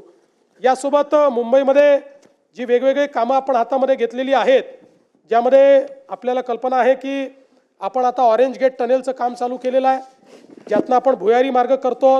आपण जो कोस्टल रोड आहे त्याचा नॉर्थ कोस्टल रोड करतो. आता आपण बांद्र्याहून वर्सोवाला पोचू. वर्सोव्यापासनं दहिसर आणि दहिसरपासनं भाईंदर अशा प्रकारचा आपण रस्ता आता केलेला आहे आणि त्यासोबत आपण भाईंदरच्या उत्तरपासनं विरारपर्यंत हा देखील एक समुद्री मार्ग यालाही मान्यता दिलेली आहे आणि त्यालाही पुढच्या काळामध्ये आपण करणार आहोत. यासोबत वेगवेगळे जे टनेल्स आहेत ते देखील आपल्याला या ठिकाणी माहिती आहेत की ज्यातनं आपण मोठ्या प्रमाणात काम चालू केलेलं आहे. ठाणे ते बोरिवली भुयारी मार्ग, गोरेगाव ते मुलुंड लिंक रोड, उल्वे सागरी किनारा मार्ग, अटल सेतू इंटरचेंज आणि त्यासोबत आपल्याला माहिती आहे की मिसिंग लिंक जी आहे त्याचंही काम आता आपण पूर्ण करतो आहोत. पुण्याचा चक्राकार मार्ग आहे त्याचंही काम आपण आता हातामध्ये घेतलेलं आहे. या माध्यमातून मोठ्या प्रमाणात पुणे आणि मुंबई या महानगरांमध्येही आपण काम करणार आहोत. अध्यक्ष महोदय, यासोबतच या आपल्या प्रस्तावामध्ये गृह विभागाच्या संदर्भात देखील अनेक बाबी मांडण्यात आल्या आणि त्याही संदर्भात खरं म्हणजे गृह विभागाची चर्चा आपण नेहमीच घेतो, कारण हा सगळ्यात सेन्सिटिव्ह विभाग आहे आणि राज्यामध्ये एखादी घटना झाली तर त्याचे पडसाद हे या सभागृहात उमटणं हे अतिशय साहजिक आहे. ते प्रतिबिंब निश्चितपणे उघडत असतं. आपण जर बघितलं तर क्राईम इन इंडियाच्या रेकॉर्डप्रमाणे आपण प्रति लाख लोकसंख्येचा विचार केला तर गुन्ह्यांमध्ये क्राईम रेटमध्ये महाराष्ट्र 8व्या क्रमांकावर आहे. पण यामध्ये आपण जर बघितलं तर ऑक्टोबर 24च्या तुलनेत ऑक्टोबर 25 पर्यंतचं जर आपण स्टॅटिस्टिक्स बघितलं, आता मी नेहमी म्हणतो की आकडेवारी खरं म्हणजे याचं काही समर्थन होत नाही, पण आकडेवारीने समजतं म्हणून ते सांगावं लागतं. तर आपण जर बघितलं तर ऑक्टोबर 24च्या तुलनेत ऑक्टोबर 25 पर्यंत गुन्ह्यांमध्ये जवळपास 7,711 गुन्ह्यांची घट आहे, म्हणजे जवळपास 2.5% ती घट आहे. आणि याच्यामध्ये गत वर्षीपेक्षा खून, दरोडा, जबरी चोरी, घरफोडी त्यानंतर या गुन्ह्यांमध्ये लक्षणीय वाढ झाली आहे. मात्र बलात्कार हा जो गुन्हा आहे त्याच्यामध्ये 375नी वाढ झालेली आहे. दोषसिद्धीचं प्रमाण हे मात्र मला या सभागृहाच्या नजरेस आणून द्यायचं आहे की 3 नवीन कायदे आल्यानंतर काय परिणाम आहे. आपल्याला माहिती आहे 2013 साली आपलं दोषसिद्धीचं प्रमाण हे 9% होतं. 100 गुन्हेगारांपैकी 91 गुन्हेगार सुटायचे, 9% होतं. त्यानंतर आपण 14 पासून ज्या उपाययोजना केल्या त्या उपाययोजनांच्या आधारावर आपण ते 50% आणलं. पण आता नवीन कायदे आल्यानंतर म्हणजे ऑक्टोबर 24 मध्ये आपलं दोषसिद्धीचं प्रमाण हे 50% होतं. आपण जर बघितलं तर आता नवीन कायदे आल्यानंतर हे दोषसिद्धीचं प्रमाण आपलं गेलंय 96.24% 96.24. आणि असं नाही 70,000 गुन्हे त्यातलं हे 96.24%. आणि अर्थात त्यातले समजा आपण छोटे गुन्हे काढून टाकले, काही कंपाऊंडिंग होतं तरी 70% गंभीर गुन्ह्यातही. म्हणजे हे 3 कायदे किती इफेक्टिव्ह आहेत याचं हे उदाहरण आहे. कारण या कायद्याने सगळ्यात महत्त्वाचं काय केलं भास्करराव, या कायद्यात तरतूद अशी केली की जो आरोपी पक्ष आहे हा 2 पेक्षा जास्त तारखा मागूच शकणार नाही. हा नियम केला आहे. 2 पेक्षा जास्त तारखा त्यांनी मागितल्या तर ऑब्जेक्शन आपल्याला घेता येतं आणि त्याच्याकडे सबळ रिझन आहे का हे ॲसर्टन झालं तरच त्याची कारणं नोंदवून त्याला पुढची तारीख जज देऊ शकतो. त्यामुळे कुठलाही जज अशा प्रकारे तारीख देत नाही. आणि म्हणून वेगही वाढलाय आणि दोषसिद्धीचं प्रमाण जे आहे हे देखील जवळपास 96.24% आलेलं आहे. त्याबरोबर आपण डायल 112 जी यंत्रणा केली आहे त्यात कॉल प्रतिसाद जो आहे तोही 15 मिनिटं आधी आपला प्रतिसाद होता तो आता 7.37 मिनिटापर्यंत खाली आलेला आहे.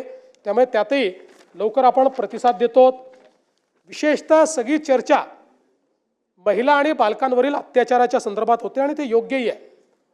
आपल्याला माहिती आहे की 2013 नंतर जेव्हा आपण सगळ्या डेफिनेशन बदलल्या आणि डेफिनेशन बदलून फ्री रजिस्ट्रेशन ऑफ कंप्लेंट हा विषय हाती घेतला त्यावेळी म्हणजे निर्भयाच्या कांडानंतर, त्यानंतर सगळ्या देशामध्ये सगळ्या राज्यांमध्ये महिलांच्या गुन्ह्यांच्या रजिस्ट्रेशनमध्ये मोठ्या प्रमाणात वाढ झाली आहे.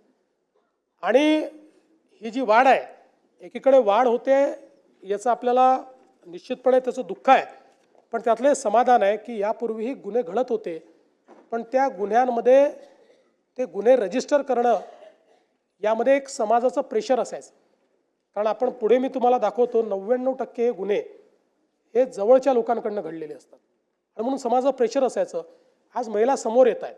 आज वेगवेगळ्या कमिट्या आपण तयार केल्या, कुठे विशाखा कमिटी आहे, कुठे अजून निर्भया कमिटी आहे. यामुळे मोठ्या प्रमाणात या गुन्ह्यांची नोंद आता महिला पुढे येऊन करतायत. समाजही त्यांच्या पाठीशी उभा राहतोय. आता तू करू नको समाज काय म्हणेल अशा प्रकारची अवस्था त्या ठिकाणी नाही. आणि म्हणून आपण जर त्या ठिकाणी बघितलं तर आता जवळपास महिलांकडनं ज्या काही तक्रारी आल्या त्यांच्या गुन्ह्यांमध्ये कन्व्हर्ट करण्याचा रेट 99.57% आहे. म्हणजे तक्रार आली त्याच्या मेरिटचा विचार न करता पहिले ती तक्रार आपण नोंदवतो आणि त्याच्यानंतर त्यातलं तथ्य काय आहे. म्हणजे आत्ता सध्या प्रिझम्पशन आपण एक केलं आहे की महिला तक्रार करते तर ती योग्यच असेल अशा पद्धतीनं आपण या संदर्भात करतो. आणि मग आपण एक निर्णय अजून केला की महिलांच्या संदर्भातल्या गुन्ह्यामध्ये 60 दिवसाच्या आत चार्जशीट फाईल झाली पाहिजे. पूर्वी वर्ष करायचं नाही. आणि मग हे प्रमाण आपण सातत्याने वाढवत गेलो. आता मला सांगताना आनंद वाटतो की आता ऑक्टोबर 2025 पर्यंत 60 दिवसात निर्गती ज्याची आपण करू शकलो त्याचं प्रमाण 87.8% आहे. म्हणजे जे पूर्वी 25 किंवा 24% असायचं 2019ला आपण विचार केला 2020ला तर ते 45% होतं. ते आता 88% गेलं आहे. आपल्याला केंद्र सरकारने सांगितलेलं आहे की 90%च्या वर या ठिकाणी प्रमाण असलं पाहिजे. आणि याचे डायनामिक नोंद होते. TISSO इन्व्हेस्टिगेशन ट्रॅकिंग सिस्टीम आहे फॉर सेक्शुअल ऑफेन्सेस, त्याच्यावर याचं ट्रॅकिंग होतं. त्यामुळे प्रत्येक राज्याची लिस्टच असते कुठल्या राज्यामध्ये किती गुन्हे वेळेत त्याची चार्जशीट झाली. त्यात आपलं काम हे आता योग्य पद्धतीने चाललं आहे. फास्ट ट्रॅक कोर्ट देखील आपण सुरू केलेले आहेत. National mission for safety of women या संदर्भात आपण जी काही कारवाई आहे ती केलेली आहे. आणि जसं मी सांगितलं की रिस्पॉन्स टाईम हा महिलांच्या संदर्भात देखील मोठ्या प्रमाणात आपण केला आहे. लहान मुलींवरील लैंगिक अत्याचाराची जी प्रकरणं आहेत त्या प्रकरणामध्ये अशा प्रकारे गुन्हे दाखल करण्याचा जो दर आहे तो जवळपास 99.1% या ठिकाणी आहे आणि ते सगळे गुन्हे आपण उघडकीस आणलेले आहेत.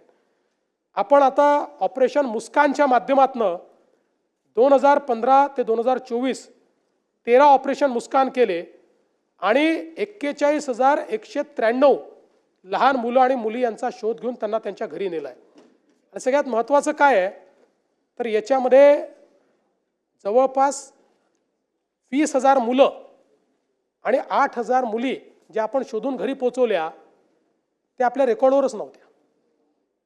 त्यांच्या घरच्यांनी कुठलीही कंप्लेंट केलेली नव्हती.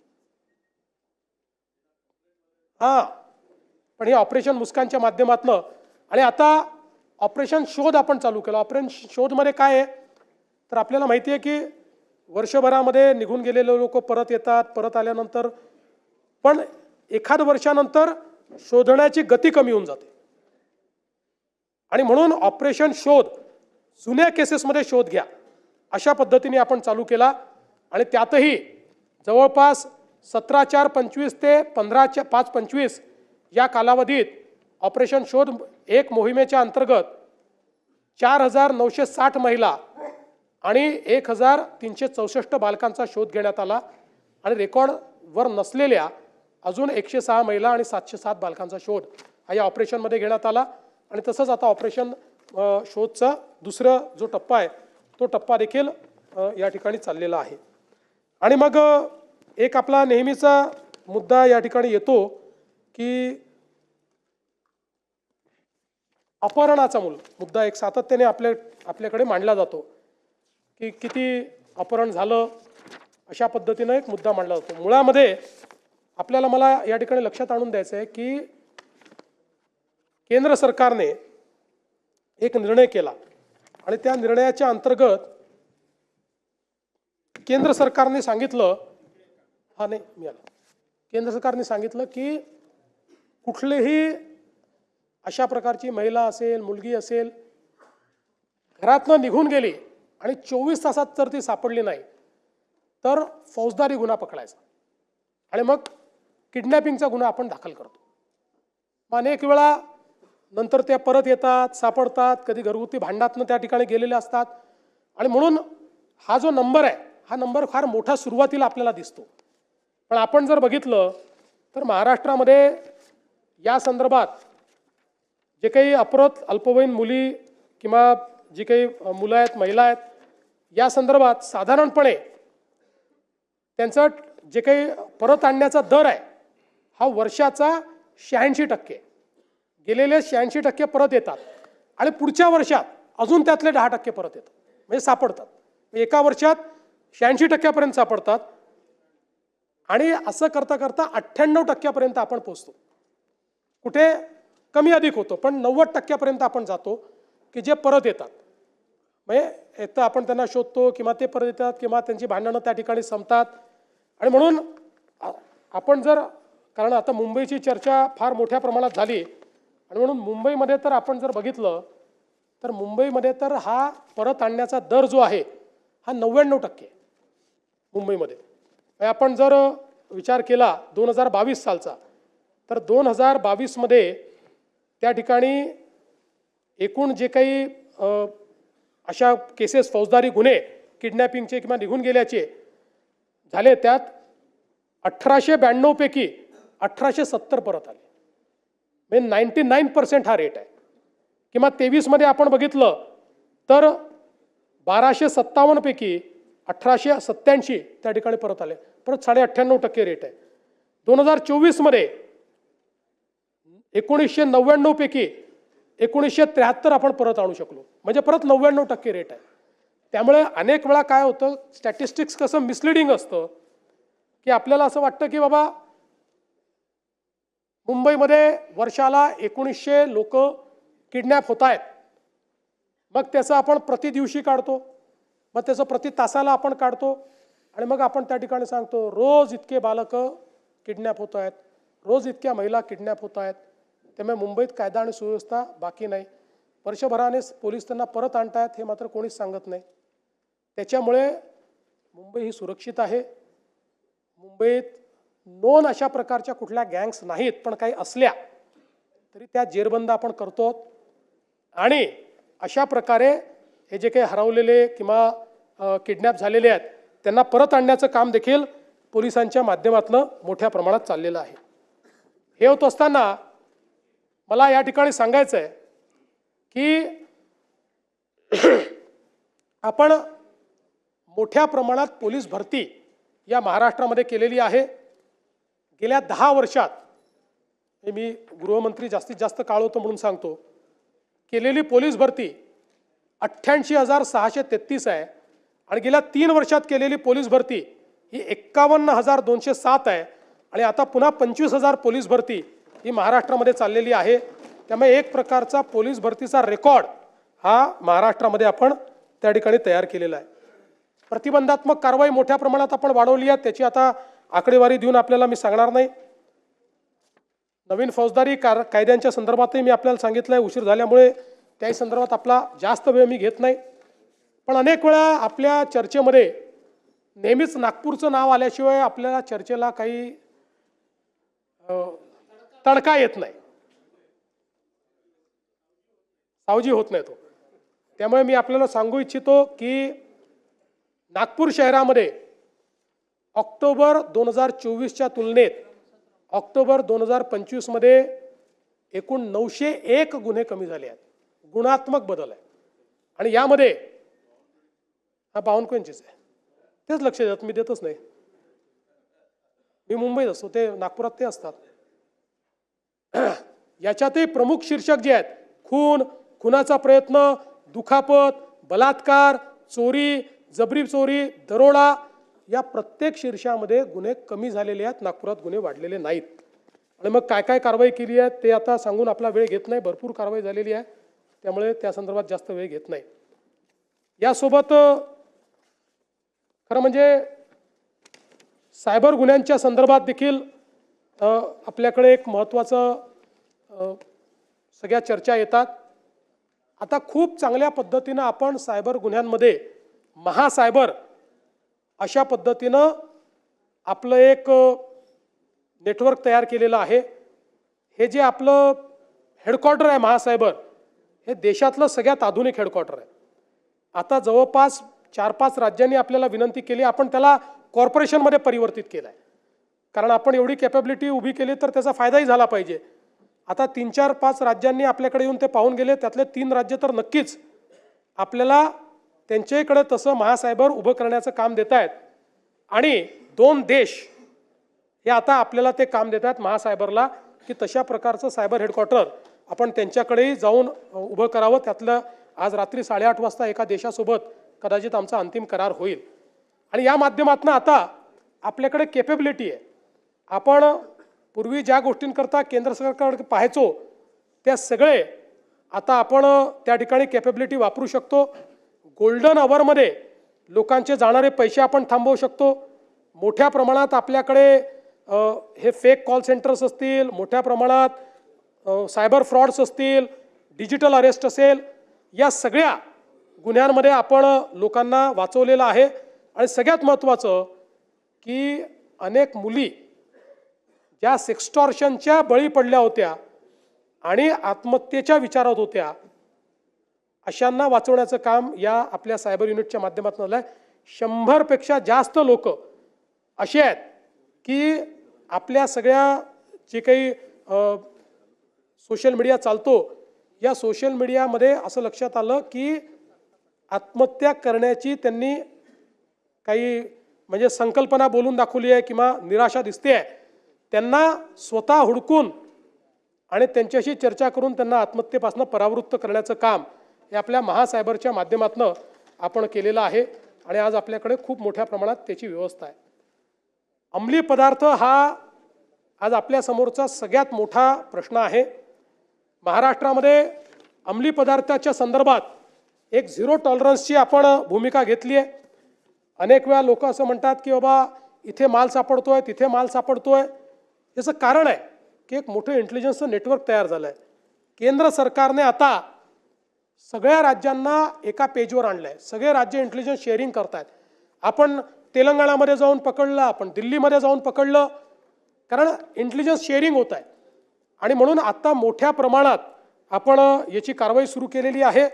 आपण जर विचार केला तर साधारणपणे यामध्ये हजारो कोटी रुपयाचं ड्रग्ज हे आपण पकडलेलं आहे.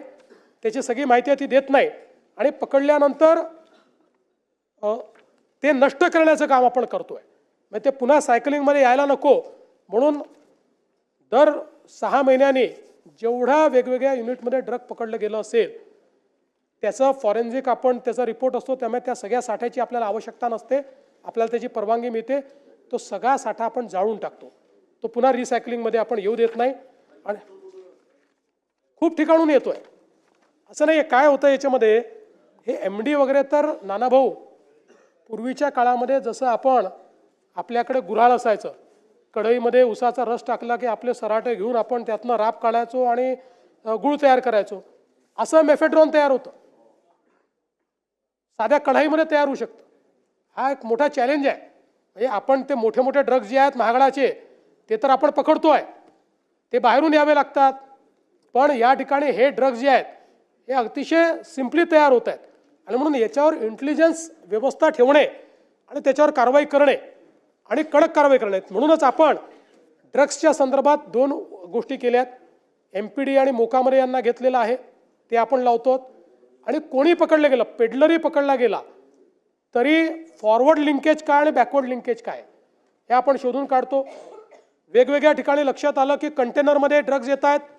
आता सगळ्या हे जे काही पोर्ट्स आहेत त्या ठिकाणी स्कॅनिंग मशीन लावलेले आहेत, ज्यातनं ते स्कॅन आपल्याला करता येतं आणि त्यातनं समजतं.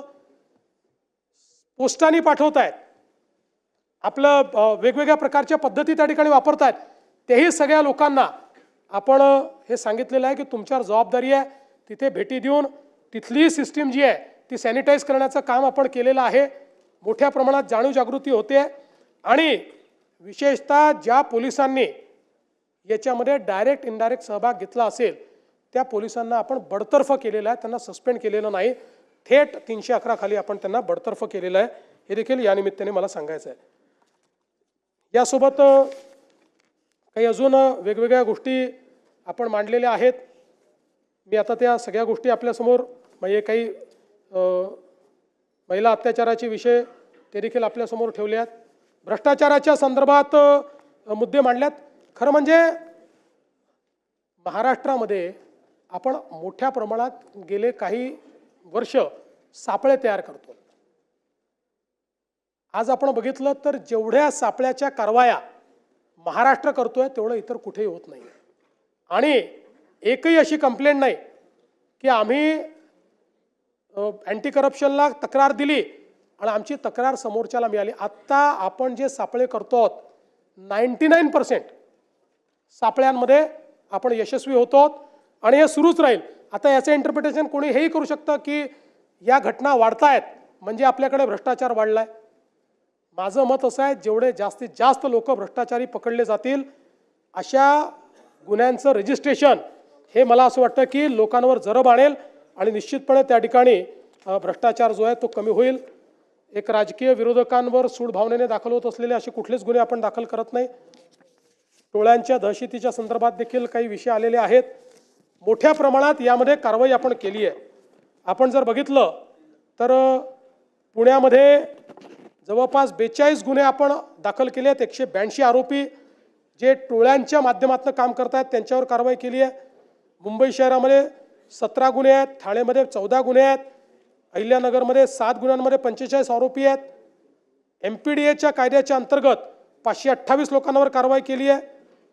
त्यानंतर 55, 56, 57च्या अंतर्गत 5163 लोकांवर कारवाई केली आहे आणि प्रतिबंधात्मक कारवाया 2028 लोकांवर केलेल्या आहेत. त्यामुळे आता कुठल्याही परिस्थितीत गुन्हेगार सुटू नये अशा प्रकारचा आपला प्रयत्न हा या ठिकाणी चाललेला आहे. मी या निमित्ताने आपल्याला एवढंच सांगू इच्छितो की महाराष्ट्रामध्ये गुन्हेगारीच्या संदर्भात मी असं म्हणणार नाही की गुन्हेगारी नाही, कारण अनादी कालापासनं अशी कुठलीच राजवट नाही की ज्याच्यामध्ये गुन्हेगारी नाही.